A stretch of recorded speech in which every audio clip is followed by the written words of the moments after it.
Good afternoon, everyone. So I was in the hallway, and a couple of people said, "I did my last class," and someone else said, "I did my last class as a high school student," and another person said, "I did my last class as a faculty member." Dr. Kiley, I don't think he's speaking today, so no more spoilers. There's a few people who are not going to watch Game of Thrones thanks to yesterday's conversation. I think it's fitting that we have Alumni Award after senior recognition. Seniors, it was outstanding yesterday to see all your achievements, and our mission of igniting and nurturing creative, ethical, scientific minds that advance the human condition begins as sophomores but continues throughout the life of our students. And so a few years ago, we were able to move Alumni Awards from an evening affair to an assembly because we wanted to shine a bright light on it and share with all of you what fellow alumni who lived in your halls in the exact rooms that you are living in 20, 30 years ago sometimes. So welcome to the 2019 Alumni Awards. I'd like to first recognize any family members who are here with the honorees. Please stand so we can recognize you. Thank you. We have other significant, other special guests. Dr. Stephanie Pace Marshall, President Emeritus. Dr. Knock, Emeritus, Dr. Dr. Knock, Dr. Dave Workman, Deb McGrath, Ambassador Paula Altercruz, Ambassador Mari Guarin, I'm sorry. We also have Taylor Smith from our IMSA Fund Board and Enbridge. And we have some alumni, not only here in front of us, but they're alum throughout the gym, so please stand, those who are alum.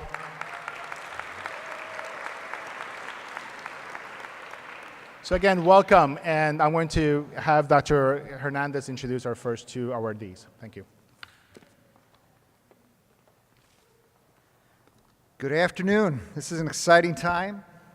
And so I have the honor of introducing our first award recipient. And this is for the Alumni Trailblazer Award. And this is for outstanding achievement for a person who has earned national and international prominence for a groundbreaking or sweeping initiative that has redefined and improved the way significant numbers of citizens live, learn, and work. So one little tidbit about Dr. Ana Yusum, class of 95, is that I was talking with her at lunch today, and I did have the distinction of telling her she still owns the school record for assists in a season for volleyball back in 1994-95. So you can read her bio in the book, but I want to present Dr. Ana Yusum.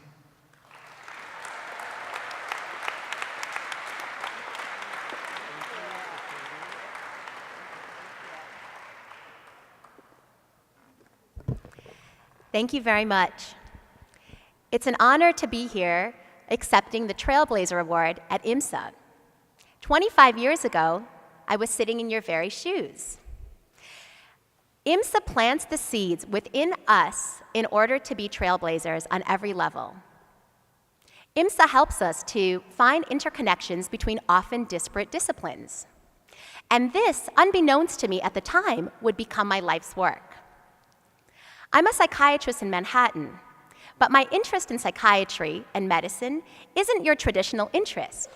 My interest is actually at the intersection of psychiatry and spirituality.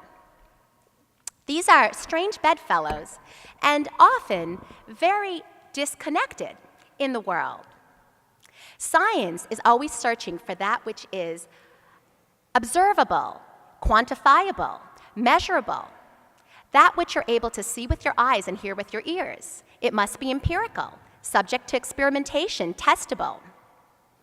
And this is in stark contrast to what spirituality is, which is it could be religion, it could be not, and it's usually very individual to the person, but usually it's deeply subjective and personal, transcendent, and concerned with elements of utmost importance in people's lives.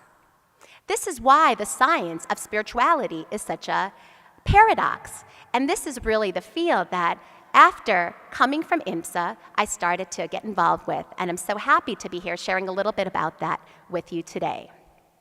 Sigmund Freud, one of the founders of modern psychiatry, said that anybody who thinks, about religion, spirituality, he called these people delusional, and he called spirituality to be obsessional universal neuroses.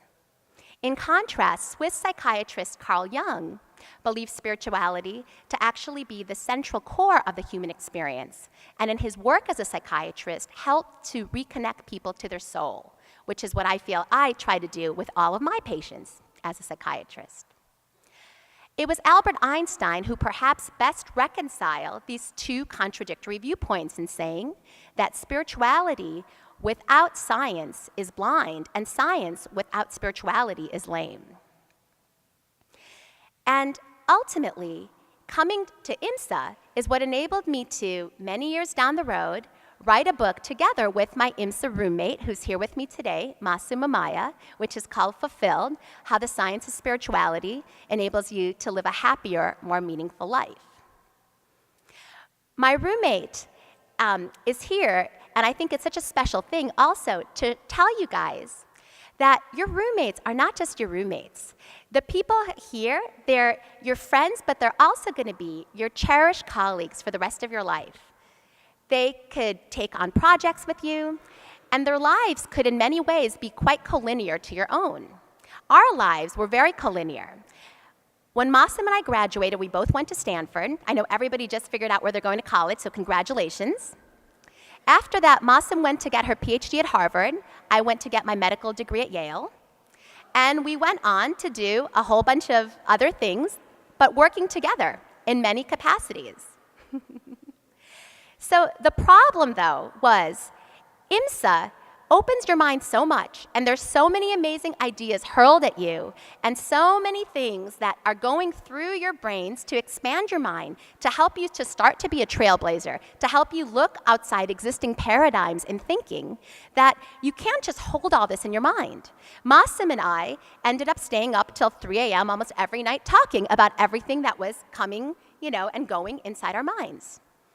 As a physician, I can tell you that sustained sleep deprivation for 3 years during key developmental periods is not ideal. Perhaps it'll even stunt your growth. Who knows, if I didn't go to IMSA, I might be 6 feet tall standing in front of you here. We never know. But I wouldn't have wanted to do it any other way. And as you guys move forward, as you go and do amazing things, always remember to challenge the existing paradigms in whatever discipline you go into. Start to look at the intersections between disciplines. Don't be afraid to question. Don't be afraid to speak out. Whenever you have fear, remember that fear is often FEAR, false evidence appearing real. My favorite little mnemonic: the majority of fears are just illusions. And if you see it as such, you're able to confront your fears and move beyond them, rather than letting fear, whether it be fear of failure or fear of anything else, incapacitate you.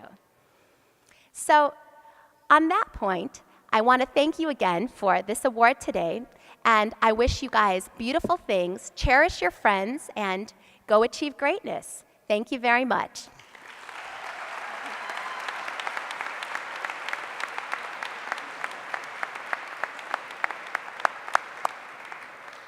Thank you, Anna. That was great. Our second award goes to...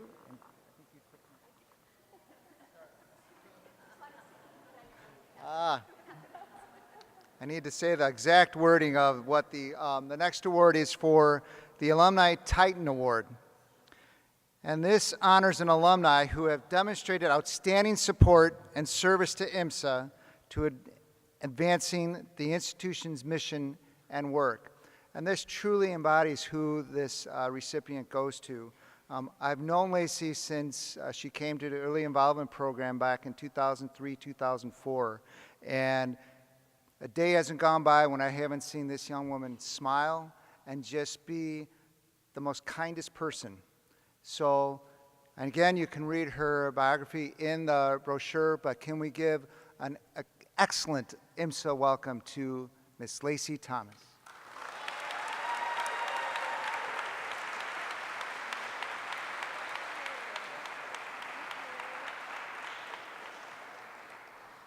Wow, I have to say it's a little bit difficult to follow up Dr. Yasim and all of these others honorees behind me, but I have to say thank you so much for this honor. I am truly humbled to be here. I have my mom in the audience, wave, say hey mom. But I have to say getting this award feels like an award for my entire IMSA village. You know, when you think about what this award means to be a true IMSA Titan, it's about service and support. But when I think about those that bore my support in my system while I was here, you know, they're the ones that got me to be the person that you see today. And I would be remiss if I didn't attempt to at least give some of them some level of shout out. So Dr. Bob, as I know him, where is he? He's behind me.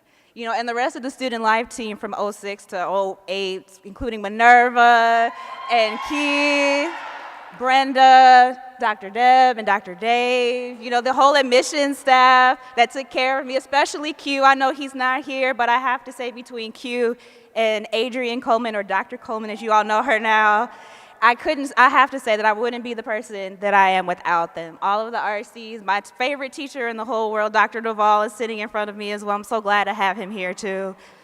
And I guess I just want to give a couple of parting words to the graduating students as well as the rest of the student body coming in for their next fall semester. You know, I have younger brothers that are actually your age, so this feels a little surreal to kind of be talking to you guys, because I'll think of it like this. I'm going to talk to you like I'm talking to my younger brothers, okay? So they told me that if they were sitting here listening to me, they would want to have someone tell them about failing and what it's like to really fail. So I'll be transparent. My IMSA experience was a whole lot and then some. But I have to say, the village of people that I had around me are part of the reasons why I've been able to learn how to fail and fail forward. There was a math teacher that you guys may remember named Dr. Porzio, who would tell us almost every day in Excel, for those of you that remember Excel, before you take this test, you will do well.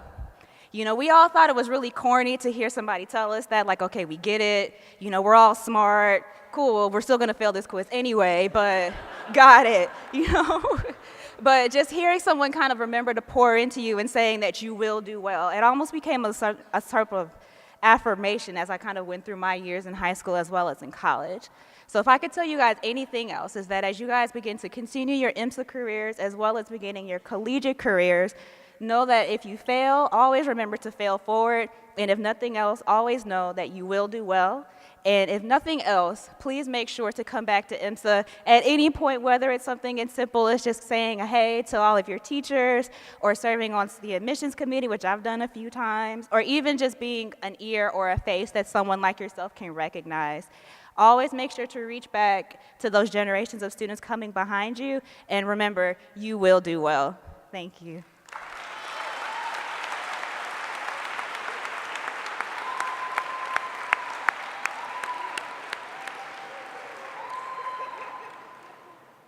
You impressed so far?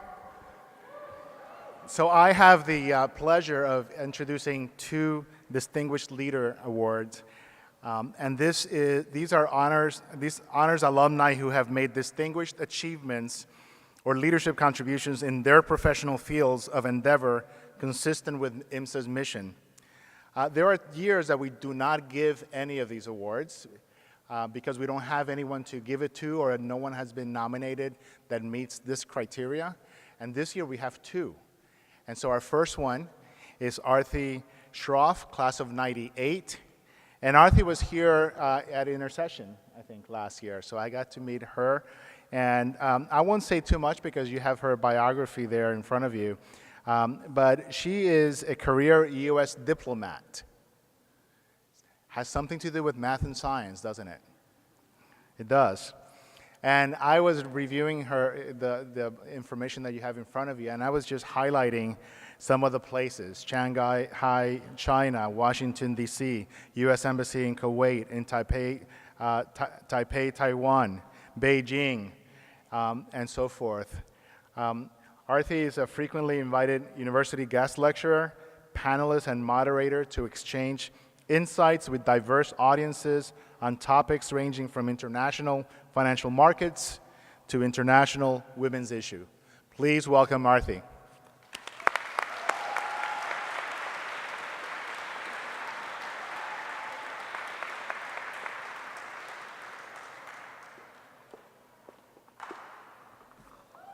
Good afternoon.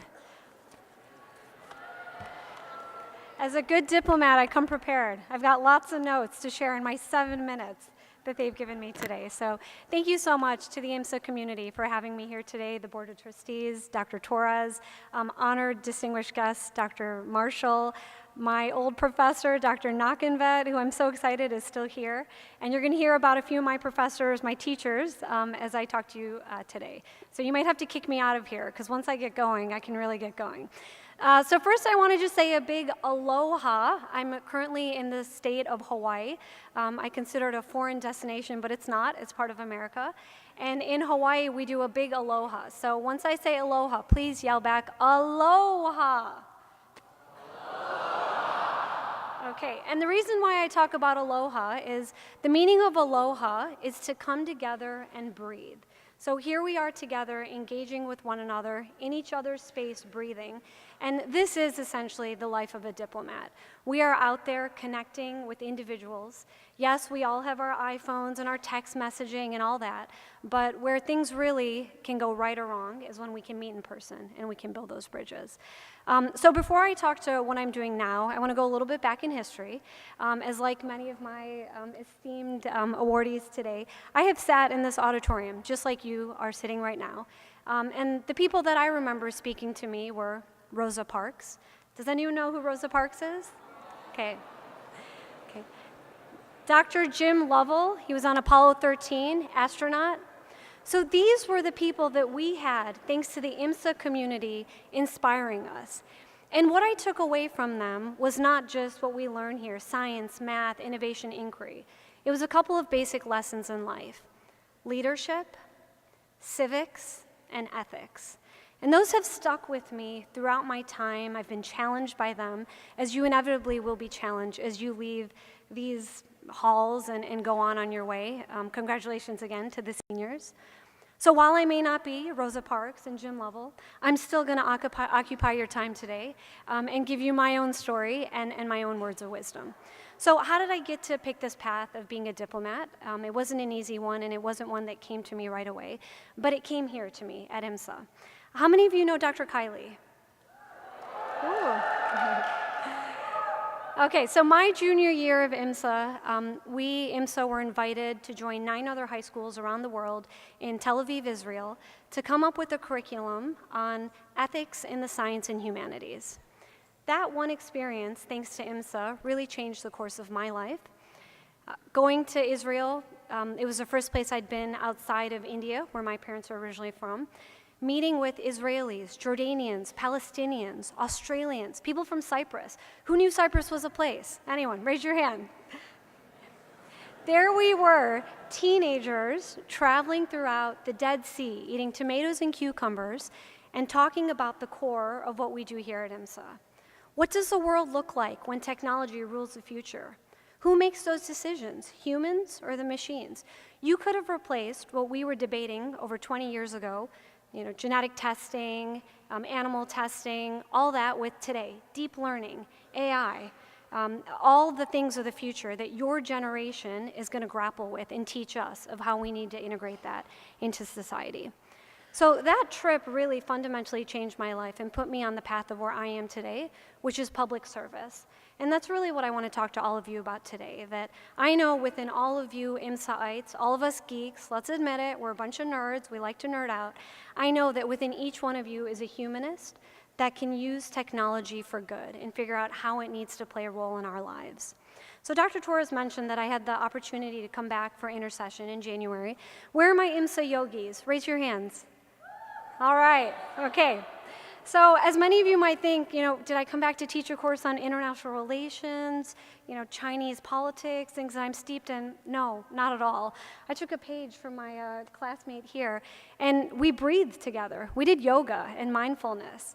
And one of the things that I learned from that was really from my IMSA days of when we go within, that's when we know how to lead for the rest of the world.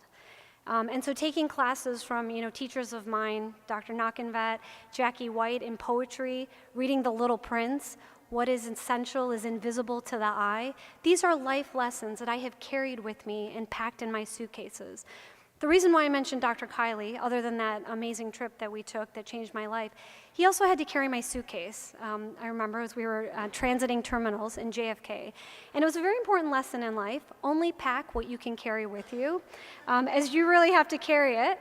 And so from that humor, I also learned that when I look back on every trip I have taken, including today when I flew in, there are always a few things that I keep in my suitcase with me. A picture of my parents, it reminds me of where I came from. My parents came from India, immigrants to this country, and thanks to education, which all of us have benefited from, thanks to the state of Illinois, they were able to provide me the best of best here. I always carry with me a book on foreign languages, even if I'm traveling in America, because that's what I do as a diplomat. We are constantly learning languages. So for me, the marathon was Chinese. I started studying Chinese as an undergrad. I've studied Arabic. Here at IMSA, I took a year of Russian with the lovely Yulia. I don't know if she's here today. All these themes, right? It's what you carry with you. The other thing that I carry with me is always some type of a spiritual text that's my grounding, my foundation. So whether that for you is some Joseph Campbell or Little Prince, those texts really speak to us within. Okay, so I'm gonna speed up forward because I know you're all waiting for the next awardee to be announced. So I left these halls, I went out to the East Coast, and I did take a lot of trips in America and overseas, and now I'm a diplomat. So raise your hand if you know what that means. Okay, we got a few believers in here. Okay, so we represent America when we are overseas. We represent all of you, what you stand for, your beliefs, your values, your principles, and essentially our American leadership in this world. And when America comes together, when we leverage our partners, allies, and I don't just mean countries, I mean people, talent, innovation, we do great things in this world.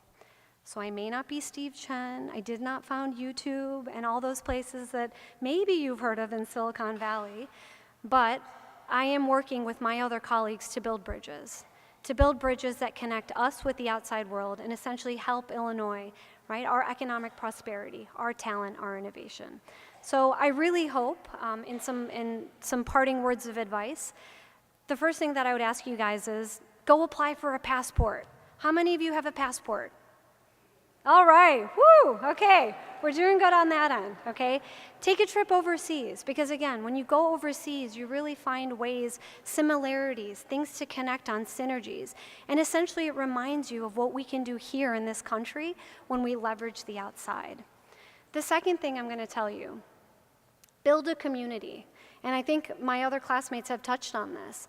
This community is so special here, right? We live together, we sleep, we wake up, we eat Lucky Charms in the cafeteria. But we have so many moments of connection. When you leave these halls, it's incumbent on you to build more communities. That responsibility is yours, to be part of something that's bigger than yourself. And the last thing I'm gonna say is have fun. You guys call it slab parties. We called them quad parties, right? So dancing, in my time, is cranberries and erasure. I don't know who you guys dance to at 10 o'clock at night in the dorms. Breathe, always connect within, and really figure out how do you take everything you're learning here and apply it to those 17 principles on the wall that I saw when I walked in today. Who knows what those 17 principles are that I'm talking about? That's exactly right. So even if you just pick one and you dedicate a little bit of time to thinking about it, talking about it, doing something about it, you will have made the world a better place. So thank you again for this honor. Thank you for the opportunity to speak to you. I really appreciate it.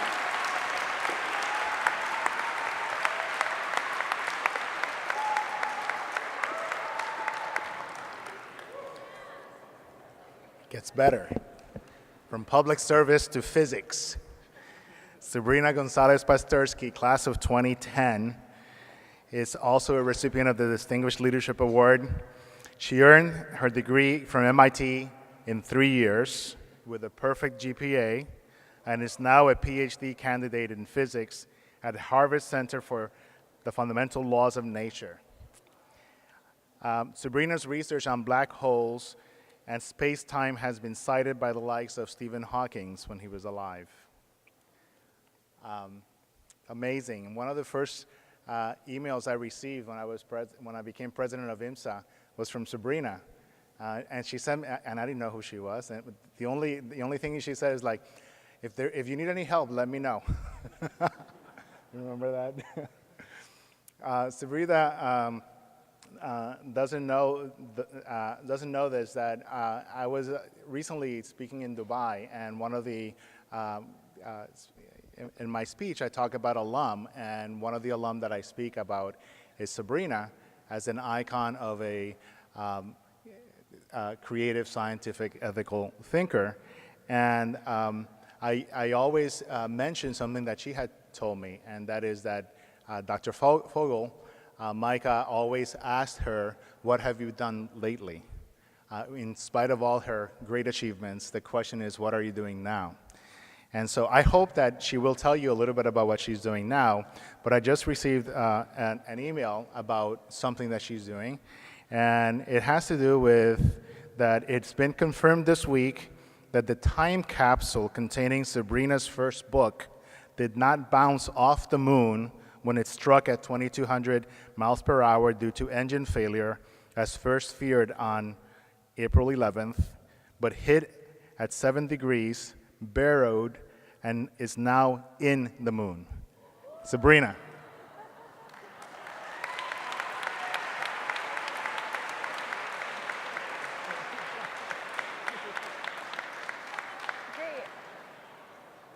Well, it's nice to be back. I guess it's really soon to be back. I can't really give advice to people who are basically my age. But the fun thing is that coming back, you see how much IMSA has improved. You have these like new lab spaces. You have like the innovation center stuff. And it's really great. You hope that it'll just keep getting better when you come back in how many years, like 10 years, it'll be like, whoa, IMSA is doing all this cool stuff now. So it's very inspiring. And then also, you know, like 3 years is super short. So you guys are just going to be like here and done, and you think it's a big deal when you're here. But in hindsight, it's just, you'll be very grateful for the preparation that you have, because each step that you take, like the decisions that you make are influenced by the experience that you've had before. So like quantum mechanics club, you know, a couple of us are still in, like, you know, we're staying in physics. We're going all the way with that. So just thank you guys for having me. And to the future. And what have you done lately, I guess?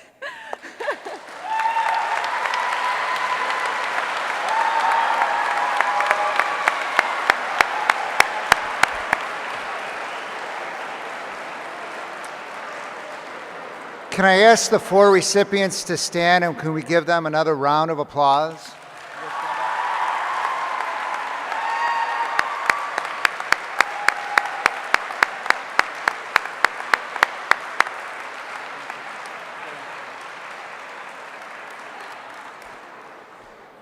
So I just want to take a few moments and then we'll conclude. I had the distinct honor of reading 3 out of the 4 recipients' files. I've been on the selection committee to have new students come for the last 25 years. I did not get Anna's, but I did have access to her file, actually. So the one thing about this is that all of these, the 4 of these amazing award winners have one thing in common. And I'm going to use a word, and it's called sparkle. And this little trait, sparkle is it shines brightly with flashes of light. And they had this coming to IMSA. And I'm just going to read a statement or something from each of their files. And I'm hoping that they will remember that they either put it on their file or something like that. So one of them had this idea about the half cup empty or half cup full. And her idea is it should always be half full, and you get to fill it up. But when it gets filled up, you just get a bigger glass and you continue on. Another person made this statement, and this really describes her. Always think before you speak. And always, and it was in capital letters, give back. Another one stated, every story has a story. You need to be involved and volunteer. And the last one didn't really write this, but paper-clipped a picture of a plane that she had built to her application.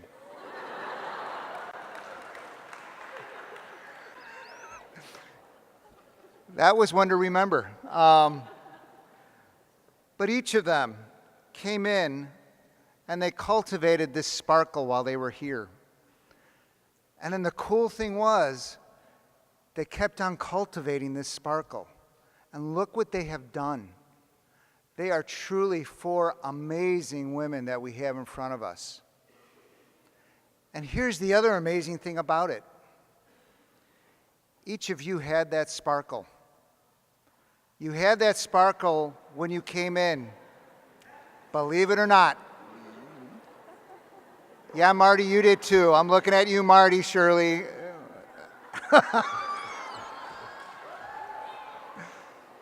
Each one of you has that sparkle. But what are you going to do about it? I'm going to challenge you on 3 steps. You had that sparkle when you came in. Don't let anyone dim your sparkle. The world won't sparkle unless you IMSA students do. And third, and hopefully not the least, leave a little sparkle wherever you go. I want to thank you for giving the time out of your hard studies, faculty, out of grading so many papers and so many tests right now, staff, making sure that everything runs smoothly. We will get to graduation. Have a wonderful, wonderful day, a wonderful weekend. Thank you so much.